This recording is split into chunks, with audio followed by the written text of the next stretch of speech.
Hey, everybody, welcome back. I want to help you master the art of travel with three big ideas. I'm Dr. Drew Ramsey. I'm a board certified psychiatrist. I'm a frequent traveler, and I talk to lots of people about traveling, what works, what doesn't. We all know travel can be chaos, but we always want to travel in balance, arrive in balance, calm, well nourished, well hydrated. I'm going to tell you this is how I do it, this is how I help my patients do it. Number one, engage in the psycho-spiritual experience of travel. Yeah, that's right. When we take ourselves out on the road, big things happen. You're out there thinking all kinds of big existential thoughts. Where are you? You're in a new environment and thinking, wow, how's this compare to where I live? You're often going to see friends, family, have new experiences, and it's a really important time to step away from, again, all that chaos that can happen in travel and step into all the power that you have to receive, to absorb, to observe all of these changes. It is a huge dopamine rush when we're traveling. And part of it's being around this group of people as we're all moving, we're all having a little anticipatory anxiety. What's going to happen? We're all dealing with that big energetic shift, getting on the plane, getting ready, taking off, landing. Again, it brings up so much, but not if you're just stewing in that anxiety of chaotic travel. So this is where I want you all to try and settle down and be ready to receive some of the important, meaningful messages that you're going to get while you're traveling. I love to be sitting and sometimes listening to a favorite album and just watching the world go by. But tap in. It's really important information. Number two, be a brain food traveler. No excuses these days. Everything is in the airport. Sushi, kombucha, ramen, all your favorite foods, keto, paleo, vegan, you name it, it's there. And wow, it's amazing. And it makes travel such a wonderful opportunity for us to really use the rules of nutritional psychiatry. It is so important for you to get in the mindset. This isn't just about your well-stocked home where we have everything we want, all the brain foods.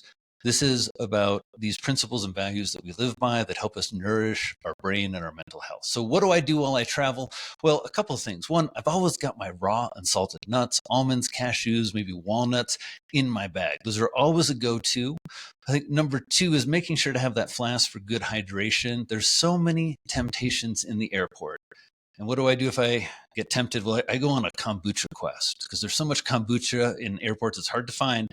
And with so many alcohol options, so many great beer halls and cocktails and just all right there, often in the middle of the hallway, it can be really tempting to engage in a lot of drinking while you're traveling. Of course, that's a choice, but it makes all these other goals harder, right? It's hard to stay hydrated. It's hard to stay upbeat and positive. It's hard to engage in the psycho-spiritual journey when you're drinking a lot. So watch the alcohol. Another few tips. I love, you'll see in a lot of airports, this brand Farmer's Fridge. Absolutely love it. There are lots of fresh, delicious, organic, wholesome snacks, salads. I love their pineapple vanilla chia pudding. It's probably one of the best I've ever had. Look for those. It's a great way if you are feeling hungry. Another tip, some of you are great at packing snacks. You're going to bring some crudité, some raw vegetables with you. You're going to bring some manchego, some cheese slices. You have a little dark chocolate and raw nuts in your bag. That's awesome. Others, you're not going to do that. And it's really important to set up what is kind of on your list of great airport food and what isn't. A couple of my other tips. I love going to a local Mexican place. A lot of times those are in airports, and it's a great time to get a good rice and bean meal, make it even better with a little guacamole, get some plants, get some fiber, get some delicious flavors usually, and it's one of the more affordable options in the airport.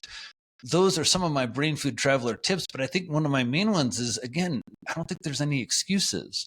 Not that you should be overly stressed out about this, but you should feel empowered as a traveler.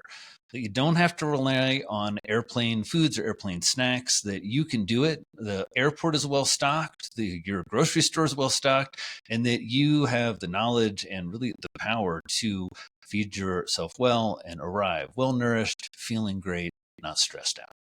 Number three, airport step count. When you are in motion, when you are on a journey, your body loves to get a lot of steps. It's a way that we process a lot of feelings. It's the way that we keep our brains growing by releasing all those myokines. Check out my video on that, these brain growth factors that our muscles release.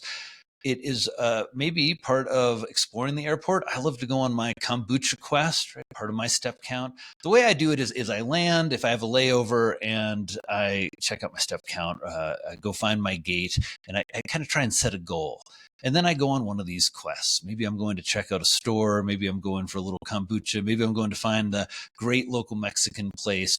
Again, such an important aspect of travel to keep ourselves healthy, to keep yourself alert, to really get on that psycho-spiritual journey. I mean, it's think about how often that in history, right, we've just sort of seen that big feelings, neurotic feelings, anxious feelings, we deal with them by moving our bodies and by walking. So again, huge opportunity to do that in the airport. Last little tip on that, I love to have a backpack. I try to kind of pack minimally if I can, maybe have 15 or 20 pounds. And if your body's up for it, weighting yourself down, it kind of simulates that rucking. I mean, and you're out there, you've got a little extra weight, great for your bones, great for your muscles, and again, helps you arrive with your brain full of endorphins, full of growth factors, well hydrated, really up for all the tasks at hand, wherever your destination is. Honor the big feelings. Travel always brings up a lot for us. Yeah, it's a lot of extra dopamine. It's excitement. It also pulls us away from home, pulls us away from our routines. For those of you in recovery, sometimes brings up new triggers. Especially, let's think about holiday travel. Wow, so many big feelings. Going back to see family or not, all of these are big feelings. And it's really important to note how travel brings these up for us. That's why I'm always happy, and some of my best journal entries come from travel. I'm always happy when I'm in my journal, even if it's a short, saying, hey, here I am. I'm at the Denver airport again. Boy, I remember being here 5 years ago. Or here I am. I'm in some foreign land I've never been. I just want to capture this moment. And it's amazing how a journal just brings you right back with so much detail. So honor your big feelings. I bet you knew I was going to get to that one as a nutritional psychiatrist, wanting you to think about your emotional journey. I hope these 4 big ideas help you think about travel, really engaging in travel. There's so much for you and your mental health and your mental fitness in travel. I think it's one of the great mental fitness challenges. Can we be aware? Can we be organized? Can we receive the messages that are out there for us on our trips and on our journeys? Everyone, I'm Dr. Drew Ramsey. I hope that you make great use of this video. Please share it. Please like it. Check out our free newsletter, Friday Feels. Lots of information like this. And of course, please check out the book, Healing the Modern Brain, offering a framework for you on how to build your mental fitness.